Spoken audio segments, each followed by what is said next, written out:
आपकी बात समझते हैं, आपकी बात सुनते हैं। मैं यहाँ रांची में जब सरकार में था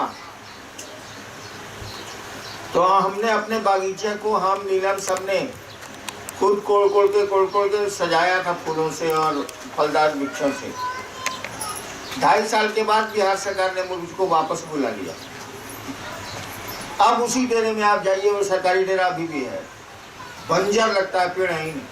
यानी मैंने सेवा की, मेरा उनसे लगाव रहा, तो इन्होंने इतना बड़ा बड़ा नाशपाती और शरीफा दिया, बड़े बड़े अमरूद दिए, आज कुछ नहीं। यानी प्रेम ही चला गया, प्रेम पात्र मुरझा गया। जाने का ट्रांसफर सुना और धीरे धीरे उसका मेंटेनेंस ऑटोमेटिक घटने लगा अपने माँ। एक पेड़ की कहानी मैं सुनाता हूँ और सही घटना सुनाता हूँ। सीवान छपरा का नाम सुना है आप लोग? मैं वहीं का रहने वाला। मेरे गांव के बगल में एक गांव है रेनुआ, बाबू साहब की बस्ती है वो। वहां पर एक लड़के ने एक अड़हुल का पेड़ ठीक अपने दरवाजे के बाहर लगा दिया। पेड़ बढ़ता गया, कभी उसमें फूल नहीं आए, झाड़ी नुमा हो गया।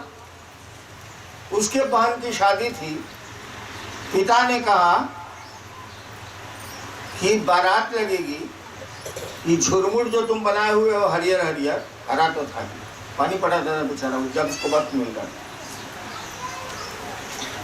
इसको हम काट के फेंक देंगे, कभी तो उसमें कली और फूल निकला नहीं।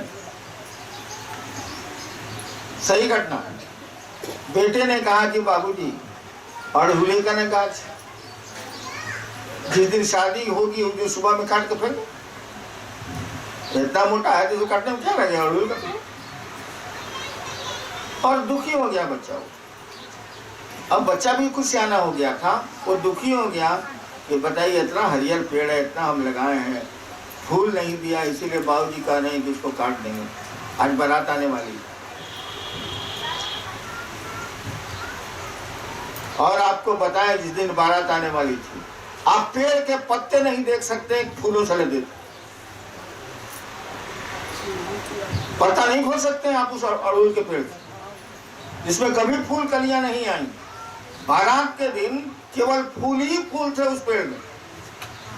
देखिए वो आपकी बात समझते हैं, आपका दर्द समझते हैं, वो बांटते भी हैं हिस्सा। दिक्कत ये है कि वो बोल नहीं पाते हैं। बड़ी सुंदर एक फिल्म का गीत है, हमने कहा फूलों से हंसो तो वो खिल खिला के हंस दिए। ये कहानी और गीत नहीं है। आप फूलों से कहेंगे कि हंसो, वो हंसते हैं। आप अगर समझ सकते हैं, सुन सकते हैं तो देखिए उनको। मैंने कहा फूलों से हंसो तो वो खिल खिलाकर हंस दिए। सही बात। बड़े संवेदनशील ये पेड़ होते हैं, बहुत बात समझते हैं ये।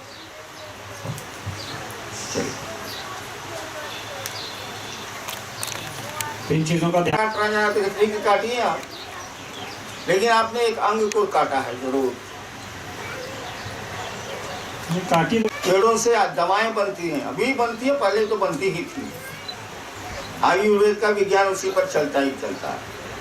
उसका नियम था, किसी पेड़ के फूल, पत्ते या डाली हो या जड़ की आपको आवश्यकता है तो एक दिन पहले जाके उनको कह दीजिए कल हमको आपकी जरूरत है, अब फलना चीज आप कल ले जाएंगे। सूचना दे दीजिए एक दिन पहले और तब दूसरे दिन उसको काटिए। भारत में बड़ा पुराना नियम है। साधु संत लोग पहले कहवा देते। शिव के शिष्य थे बड़े मच्छंदर नाम। जब उन्होंने शिव को गुरु माना अमरकंटक में,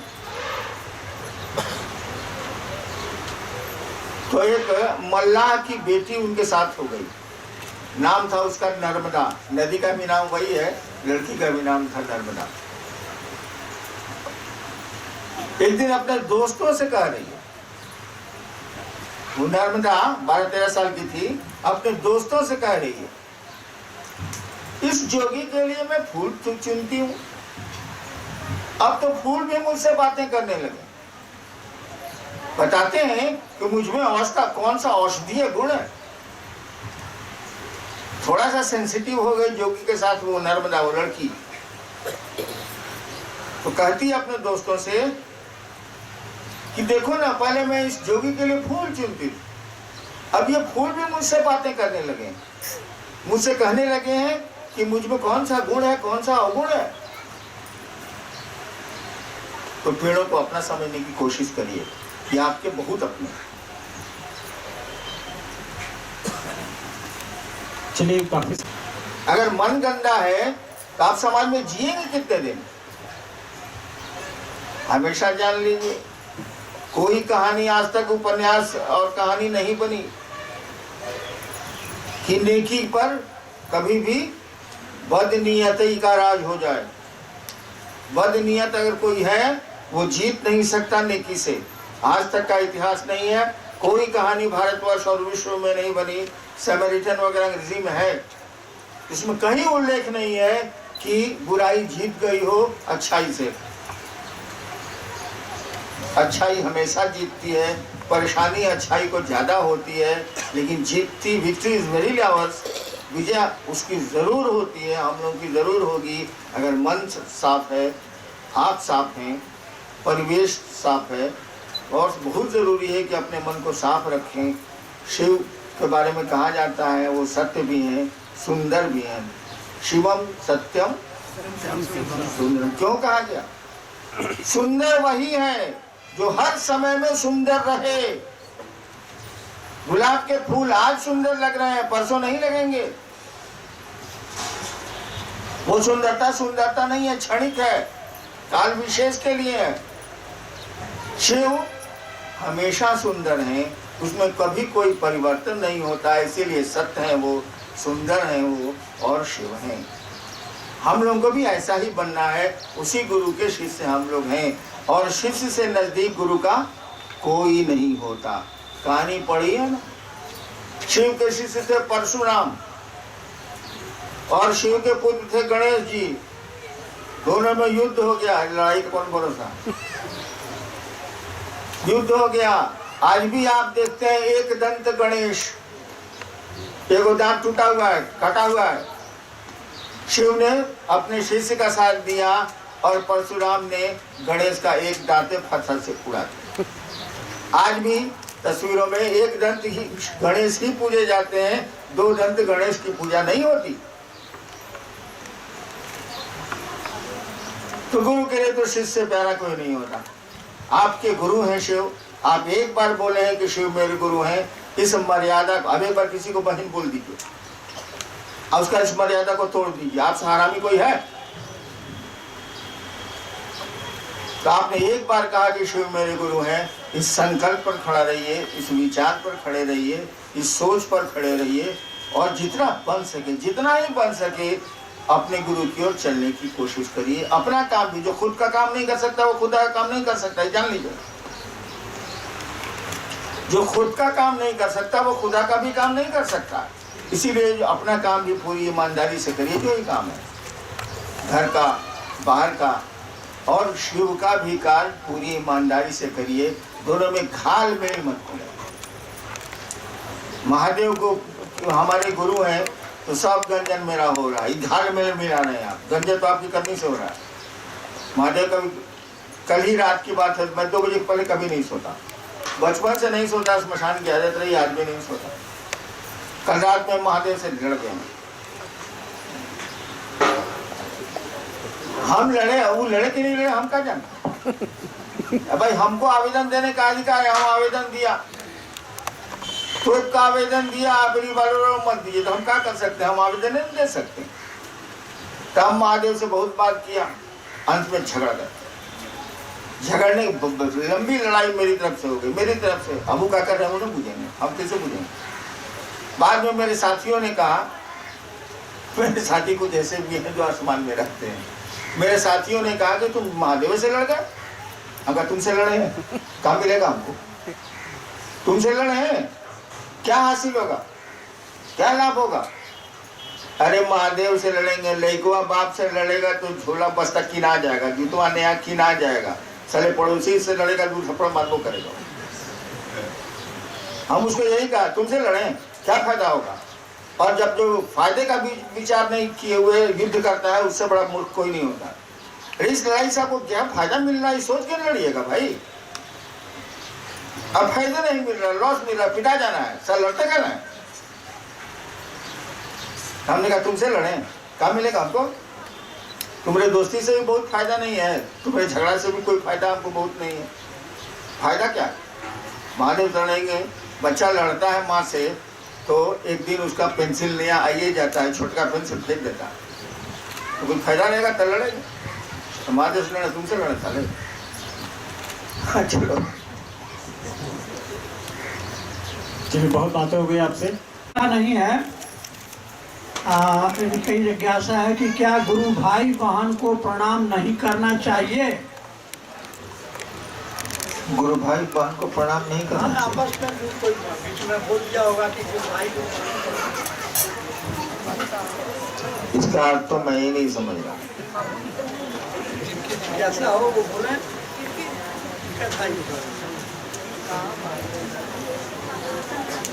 ये जिज्ञासा जिन्होंने एक बार जान लो यार,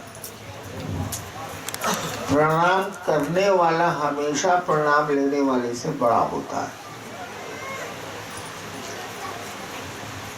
ठीक करते हैं, ठीक सोचते हैं आप कि हमने उसको प्रणाम किया ना। प्रणाम जो करता है वो प्रणाम लेने वाले से हमेशा बड़ा होता है। और संस्कृत में एक दोहा है, हालांकि अमल नहीं करते हैं हम लोग। संस्कृत में एक श्लोक है, नमन्ति फलिनो वृक्षा, यानी फल जिन वृक्षों में लगता है वो झुक जाते हैं। नमन्ति फलिनो वृक्षा नमन्ति गुणिनो जना, यानी गुण जिन लोगों में होता है वो झुके होते हैं। नमन्ति फलिनो वृक्षा नमन्ति गुणिनो जना शुष्क काष्ठानि मूर्खाश्च, सूखी लकड़ी और मूर्ख। शुष्क काष्ठानि मूर्खाश्च, और मूर्ख लोग न नमन्ति कदाचन, वो झुकते नहीं है। तो जो प्रणाम करता है वो बड़ा होता है, जो प्रणाम लेने वाला होता है वो उल्लू होता है। इसीलिए मौका ही मत दीजिए किसी को कि आपको पहले प्रणाम करे। पहले बोलना वाला कुछ नहीं है। देखो मैं बताता हूं, मैं महादेव को रोज 30-40 बार प्रणाम करता हूं। कैसे करता हूं सब बताता हूं। कोई गया मिलने प्रणाम करेगा ना, बूढ़ा भी हो गया, शिव शिष्यता में थोड़ा सीनियर भी पढ़ता हूँ उनकी नजर में, महादेव की नजर में तो हमको चूहा, तो प्रणाम करता। मैं क्या करता हूँ, मैं भी प्रणाम का जवाब देता हूँ। बोलता कुछ नहीं हूँ, होशियार आदमी हूँ, चुप रह जाता हूँ, प्रणाम का जवाब देता हूँ। और प्रणाम का जवाब देते देते मैं महादेव को प्रणाम कर लेता हूँ। तो इस तरह से अगर 30-40 आदमी हमको प्रणाम किया, उतना तो हम महादेव को प्रणाम कर लिया, इससे लाभ भी होता है। अब तो मेरी आदत नहीं है, बच्चे लोग बैठो, अब तो मेरी आदत नहीं है। पहले आपका प्रणाम मैं महादेव को भेज देता था। जैसे आपने प्रणाम किया था, हम महादेव को प्रणाम किया तो ऑटोमेटिकली आपके चलते हमने महादेव को प्रणाम किया था, आपका भी चला गया। नतीजा यह होता था कि आपको दिक्कत क्या है हमको पहले बुझा जाता था। आपको प्रणाम कहते ही पहले मैं समझ जाता था। कई बार पहले महोत्सव में गया हूँ प्रणाम करने के लिए, उस समय तो छूट थी, अब तो रोक है। प्रणाम करने के लिए धक्का मुक्की हो रहा है, ठेला ठेली हो रहा है। कई बार मैंने कहा कि आपको पेट में दर्द है, इलाज कराइए ना भाई साहब, काहे के लिए हमको को छूने आ रहे हैं, झूठो झगड़ा कर रहे हैं। यानी वो प्रणाम करता था, मैं पूछ जाता कि साले को हुआ क्या, इसको दिक्कत क्या है। अब तो यादें छूटती जा रही है। प्रणाम का सबसे बढ़िया तरीका है आदमी समझे कि आप उसको प्रणाम कर रहे हैं, अगर आप कर रहे हैं, आदमी समझे कि आप उसको प्रणाम कर रहे हैं, मने मन वो प्रणाम आप महादेव को करिए, खूब खुश होगा कि हमको प्रणाम दीदी भैया ने किया। आप तो बुझ ही रहे 40 घंटा प्रणाम करेंगे, हम तो बॉस को किया। दोनों तरफ फायदा है। पब्लिक बुझ रही है कि हमको प्रणाम जब मिलता है तो बेचारा करता है, आप बुझ रहे हैं कि उसके चलते हम महादेव को प्रणाम कर रहे थे, ऐसा होता नहीं, सारा याद नहीं रहता। इसलिए बोलना कुछ नहीं है, 1 सेकंड के लिए आप महादेव को ध्यान कीजिए, प्रणाम को चले, दोनों फायदा हुआ ना।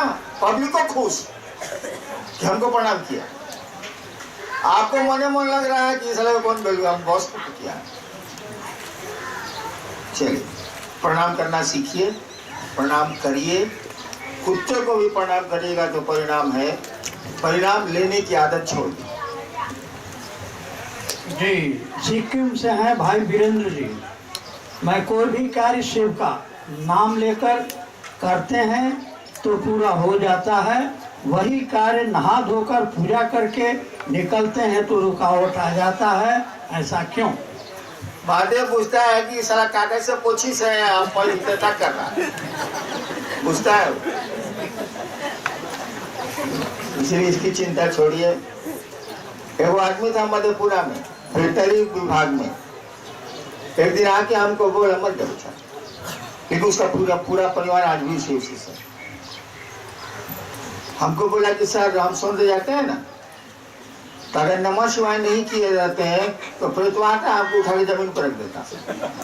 सर भगा दीजिए, हम कहा ऐसे प्रेत को रखो कि नमः शिवाय तुम्हारा छूट जाता है, तुमको उठा के चौकी पर से जमीन पर रख देता है। अच्छा काम कर रहा है वो, इतना बढ़िया प्रेत मिलेगा। तो महादेव को प्रणाम करके जाते हैं, काम हो जाता है। ठीक है, प्रणाम अच्छे ने काम किया भाई साहब, करिए।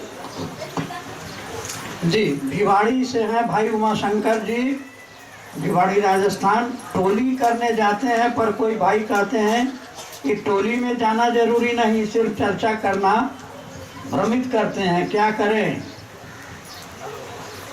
अभी बरखा जी ने आपको कहा, बहुत लोग बहुत तरह की बातें करेंगे। कोई गुरु भाई के नाम पर, मेरे नाम पर आपसे जेवरों ठग लेगा। किसने शिव गुरु है और हमको शिव से बनना चाहिए, वर्ल्ड में किसने शुरू किया मालूम है? मैंने, और मैं आपको उपलब्ध हूं, तो मेरी बात तो सुनिएगा। अब कुछ दिन में लिख के भेजिएगा, फल्ला गुरु भाई हम जा रहे थे तो एक महिला ने हमको कनखी मार दिया, क्या करें? आई साला गजब हाल है, गजब हाल है।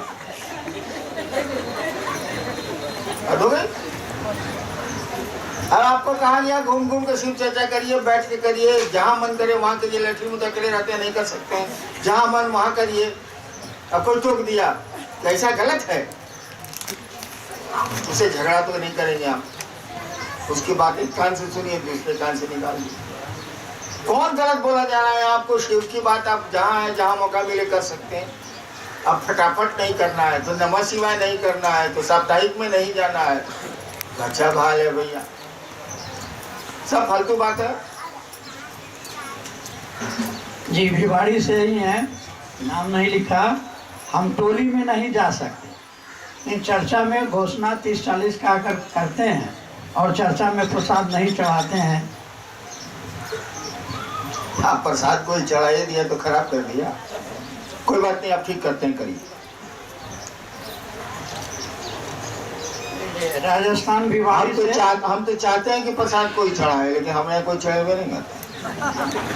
अरे बढ़िया बढ़िया मिठाई मिलेगा, साला को कितना देर बैठे तो चलिए जाएगा, और उसको एक मिश्री का दाना देंगे, हम 5 को रसगुल्ला खाएंगे। अच्छी बात भी तुम लोगों को बुरी लगती है, तो कोई क्या करे। भाई राजस्थान भिवाड़ी से भाई राजेंद्र, जन्मदिन पर शिव चर्चा करवाते हैं और वहाँ लोग डांस करते हैं, क्या ये उचित है? गलत है, शिव चर्चा में डांस इज नॉट अलाउड, नहीं कर सकते हैं। नाम तो नहीं है। एक गुरु बहन अमेरिका गई है, वो एक भी शिव शिष्य नहीं बनाई। उनके पति मना किए हैं, कहते हैं एक व्यक्ति को जोड़ोगी तो मुर्गा बना दूंगा। हाँ ठीक है, कोई दिक्कत नहीं है। लेकिन वो महिला जो अमेरिका गई है, वो अमेरिका नहीं गई है, वो अफ्रीका गई है, ताकि और बुड़बक हो गई। अरे भैया, जो मना कर रहा है उसी को मुड़ दो ना पहले। बाप बेवकूफ भाई, जो आपको मुर्गा बनाने की धमकी दे रहा है उसको मुर्गा बना दीजिए सर। पत्नी हिले है, तेल ले लीजिए, बढ़िया जो तेल लगाता हो, और नमः शिवाय से एकदम मने मन नमः शिवाय से कीजिए, अपने उस ससुरा मुर्गा हो जाए और तुम बन जाओगी खाने वाली। बाप बेवकूफ आदमी, अमेरिका नहीं गई, हम नहीं मानेंगे।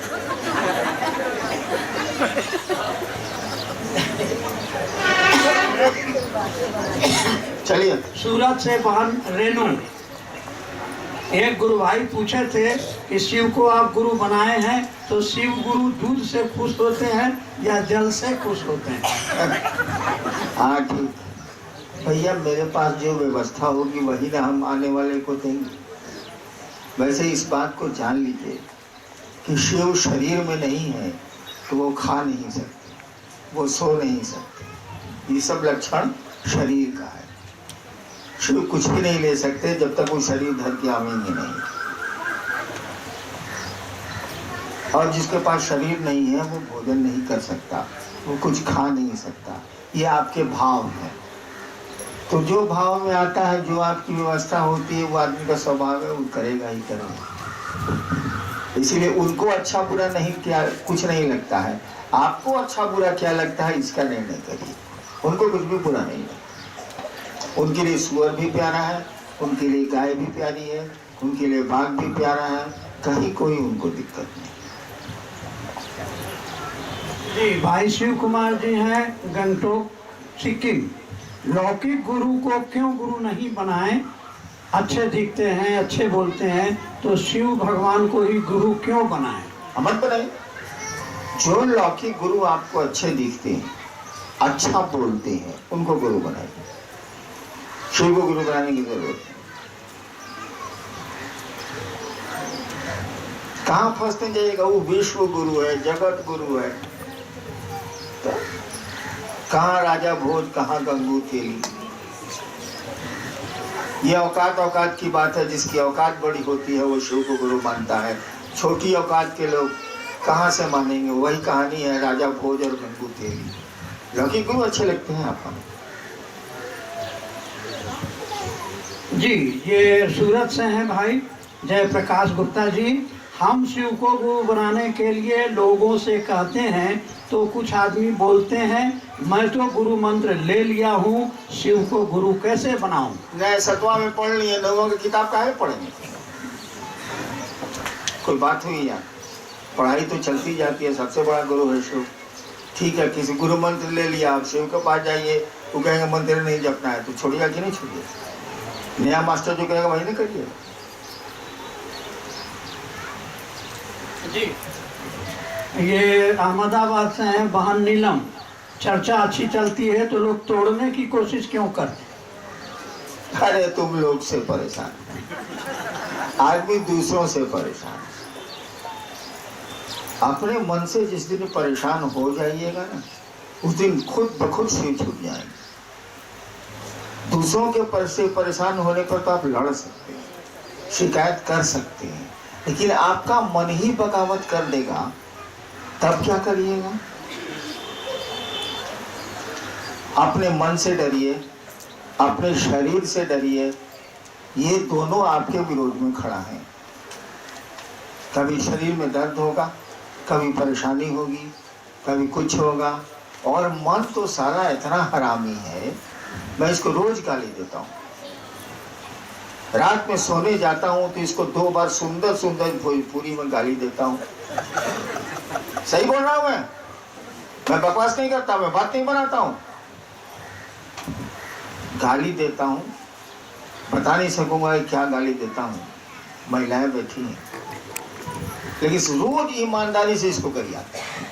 साला तुमको साला खाली नहीं करते, साले खाली नहीं करते हैं, उसके बाद भी लगाते हैं मुँह साला तुमसे नवा सिवाय नहीं होता। साला कभी कटहल मोड़ जाता है, कभी सेक्टर जाता है, तो कभी वहाँ जाता है, कभी वहाँ जाता है, साले नवा सिवाय नहीं होता है। तो एक बार करेगा फिर भागेगा साले, फिर दो गाली देंगे, फिर नवा सिवाय 2 बार करेगा। सोते समय कौन काम है, नवा सिवाय नहीं करेगा। एक बार हम कर दिया, ये जिद कर दिया मेरा मन कि हम सुख में नहीं करें, हम ठीक मकसद हो साले। हम कहा कि जब तक सुतेगा नहीं तब तक तुम नमः शिवाय, तब तक तुम नमः शिवाय करेगा। अब सीखा है, पहले 3 बजे सोते थे, आजकल कल से 2 बजे सो रहे हैं। फिर आप कहेंगे जब तक तुम जगा हुआ है कोई काम नहीं, नमः शिवाय करो। सांस पर नमः चढ़ाओ, सांस निकलती है शिवाय उतारो। इसको डर से कराते हैं हम क्या कि आप मन नहीं है, जानते हैं कि नहीं? आप मन नहीं है। आप कहते हैं मेरी चप्पल टूट गई है, बोलते हैं मेरी साड़ी फट गई है, मेरा शर्ट फट गया। आप शर्ट हैं, आप चप्पल हैं नहीं है। आप कहते हैं कि कोई किसी ने कहा कि चलवा बाजार, अरे आज मूड नहीं है, यानी आज आपका बाजार जाने का मन नहीं है। आप मन है क्या? आप मन नहीं है, आप दूसरे कोई हैं। मन आपको संचालित करने की कोशिश कर रहा है, शरीर आपको संचालित करने की चेष्टा कर रहा है, लेकिन आप न शरीर है न मन है। आप कौन हैं ये शिव ही बता सकते हैं। बुद्ध ने कहा ही था अपदीपो भव, अपने को ही प्रकाश मानो, आत्मा ही भगवान है। तो मन से और शरीर से होशियार नहीं। इस साला बड़ी नौटंकी करता है। शरीर तो थोड़ा कम करता है, दवा दारू को सुन लेता है, लेकिन मनवा तो कुछों की जैसा सुन में नहीं करता। तो इसको मैं क्या करता हूँ, कुत्ते की तरफ पट्टा बांधता हूँ, इसका चेन पकड़ता हूँ, सारे नमः शिवाय करो, फूट से भागे हर सारा नमः शिवाय करो। पुट से कहीं चला जाएगा, कभी कटहल मोड़ चला जाएगा, कभी पटना चला जाएगा, कभी गुजरात चला जाएगा, कभी जूनागढ़ चला जाएगा। सारी माता तो कोई हिसाब किताब नहीं। इसीलिए दूसरों से परेशान कम होइए। अपना मन जब आपको परेशान करने लगेगा ना, आपको परेशान करता है, आप समझते नहीं। आपका मन जितना आपको परेशान करता है, दुनिया की कोई चीज आपको परेशान नहीं करती। इस सारे पर नियंत्रण सीखिए, भाई बाहर में छोड़िए, चले काम होगा। चलिए जी, भाई संतोष यादव अहमदाबाद। साहब जी, आध्यात्म की पराकाष्ठा क्या है? शिव, ईश्वर, आत्मा का विज्ञान। अध्यात्म का अर्थ होता है आत्मा का विज्ञान। आत्मा माने परमात्मा, आत्मा और परमात्मा एक ही सत्ता को बोलते हैं, वो शिव है। शिव तो महेश्वर का दिया गया। जी, ये वापी से हैं बहन सोनामती। गुरु कार्य में चलती हूँ लेकिन मंच पर चर्चा नहीं कर पाती हूँ। साहब दया कीजिए कि मैं। अरे यार, ये लालसा क्यों रखते हो कि मन से चर्चा करें? हम दूसरों को शिव से बनाने की कोशिश करेंगे, मन से करें, नीचे करें, ऊपर करें, नीचे करें, जो बुझा से करें। मंच पर कोई भले आदमी जाता है? जो मंच पर चढ़ने की आदत पकड़ लिया, उससे बड़ा कुकुर कोई नहीं है, जान लो।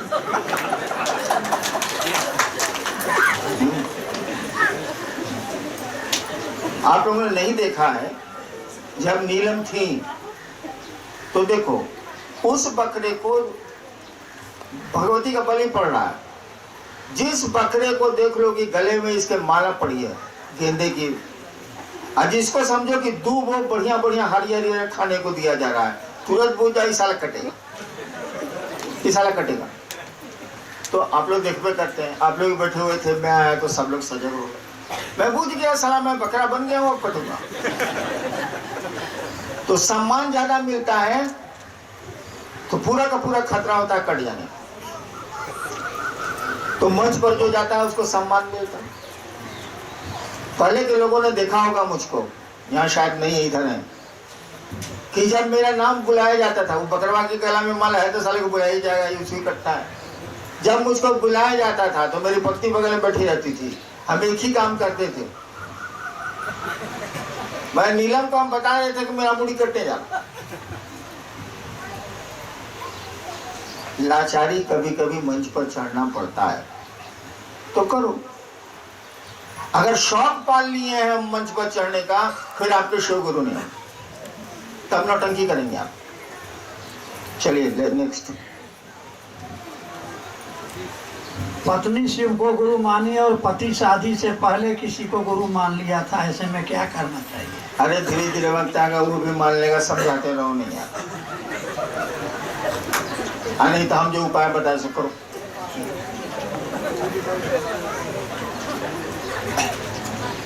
करूँ दादा, अहमदाबाद से नाम नहीं है, वो शिव मेरे कैसे हो सकते? पहले गुरु के पास जुड़िए, गुरु आपको शिव से जोड़ देंगे। शिव ही गुरु है, शिव ही ईश्वर है।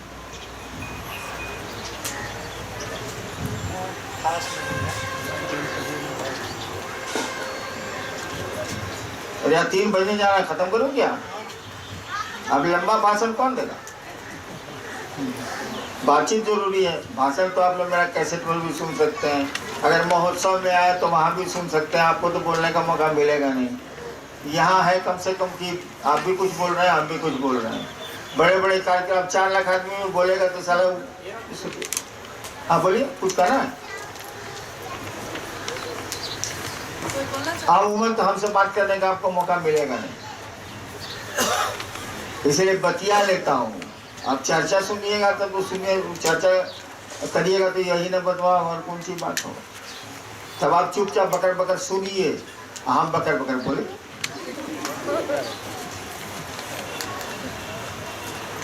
हम कहा नहीं कि शिव चर्चा मंच पर, चौकी मंच है, मंच पर चढ़ने वाला कुकुर होता। हम तो हैं, कहा करें, लाचारी है साला। कहीं भी शिव चर्चा में हम जाएंगे, महादेव गुरु की बात होगी, तो जब तक शरीर में है तो भैया हमारा तो वैल्यू रहेगा।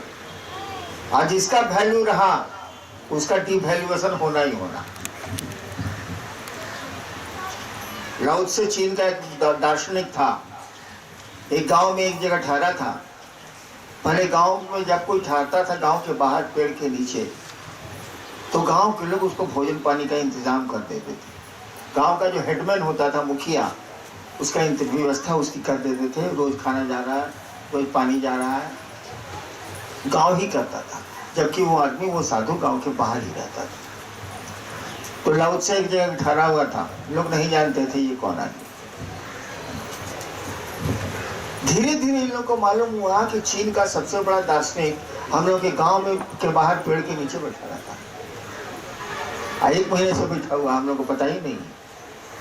तो गांव के हेडमैन वगैरह जो लोग मुख्य लोग थे, वो लोग गए लाओ त्से के पास और कहा, प्रणाम किया और कहा, हुजूर हम लोग को नहीं मालूम था कि आप गांव के बाहर ठहरे हुए हैं, अब मालूम हुआ है। आज गांव के लोग आपके सम्मान में प्रीति भोज का आयोजन किए हुए हैं। डिनर, गांव के लोग आपके लिए, आपके सम्मान में भोज का, प्रीति भोज का आयोजन किए हुए हैं। सरकार आज आया जाए। लाओ त्से ने जो पंक्ति कही वो सुनिए। तुम मुझको सम्मान देना चाहते हो, तुम मुझको सम्मान देना चाहते हो। झाड़ियों में बैठा अपमान इसी इंतजार में है कि हमको सम्मान मिले, ताकि अपमान अब झाड़ियों से निकलेगा। यानी सम्मान जब भी आप चाहेंगे, याद रखिए अपमान उसका दूसरा पहलू है। सिक्के के 2 पहलू होते हैं। सुख चाहेंगे तो दुख उसका पहलू है, सम्मान चाहेंगे तो अपमान उसका दूसरा पहलू है, पवित्रता चाहेंगे तो अपवित्रता उसका दूसरा पहलू है। इसीलिए पवित्र शब्द का इस्तेमाल अध्यात्म में नहीं होता, वहाँ पावन शब्द का इस्तेमाल होता है। सुख शब्द का इस्तेमाल अध्यात्म में नहीं होता है, वह आनंद शब्द का इस्तेमाल होता है। इसीलिए शिव को सुख देते हैं। कभी किसी ने नहीं कहा नमस्ते नमस्ते चिदानंद मूर्ति, हे ज्ञान की मूर्ति, आप आनंद की मूर्ति है, सुख की मूर्ति नहीं कहा जाता है, ताकि सुख जब भी आएगा तो दूसरे सिक्के में अगर गांधी जी बने तो दूसरे सिक्के में बाघ भी बना हुआ। सम्मान अपमान एक साथ चलता है, सुख दुख एक साथ चलता है, पवित्रता अपवित्रता एक साथ चलती है। पावन के साथ न पवित्र होता है, न पवित्र होता है। आनंद में न सुख होता है, न दुख होता है। वह एक अलग स्थिति है। इसीलिए शिव को चिदानंद मूर्ति कहा गया है। वहां सुख की बात नहीं होती। चलिए, हाँ, मैं सुबह सुबह बहुत दुखी मन से बैठा था। मुझको लगा कि आपको बुला के हमने कोई अपराध कर दिया, और उसी में जोड़ रहा था कि सबके खर्चे जोड़ दिए जाएं। उतना में तो हम अमेरिका से घूमा, लेकिन विवशता लाचारी। आप आते हैं, मैं प्रसन्न होता। अब मैंने सोचा है कि आपको जल्दी नहीं बुलाऊं, लेकिन मैं जल्दी आऊंगा। अब मैं आऊंगा, आपको बुलाऊंगा नहीं। वैसे आपके लिए मेरा दरवाजा हमेशा खुला है। जब आए आप, अगर हम रांची में हैं तो मैं आपके लिए उपलब्ध हूँ।